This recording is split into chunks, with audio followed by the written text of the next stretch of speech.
Men, how is your mental health? Well, it turns out not very good, and none of you seem to want to chat about it. In England, around 1 in 8 self-identifying men have a common mental health problem, and this problem isn't going away.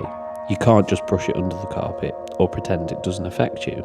Let's get real for a second, as this can be very serious for a lot of you.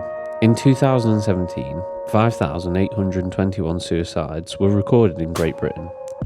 Of these, 75% were men. Suicide represents the largest cause of death for men under 50.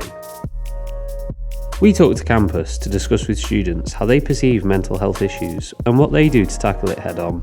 Having a day for men's mental health would encourage people to maybe open up and talk about things they don't usually talk about and get things off the chest to make them kind of relax more and feel comfortable in themselves. I think the main thing I do is ensuring that the men in my life don't feel like they have to put a bravado up of being manly, macho. It's a difficult one, but obviously with my husband, he doesn't have any mental health issues, but if he was feeling depressed or low, obviously I would just support him through the stage and just to hear what he says and listen. Well, that depends on the day, to be honest. Usually I like being around with friends and hang out with them, but on some days I just want to be alone, left alone in my own room. Open some books, read some books, and do some mindful things such as yoga will be help as well, and just relax that day. To cope with mental health, I have quite a strong group of friends, so and we all suffer from different issues, so we tend to talk about it a lot, and it's better that way because you feel like you're not the only one in the boat, stuck out at sea. I think it's important because like we've all heard the statistics, kind of how many men suffer from mental health and how many men keep it quiet.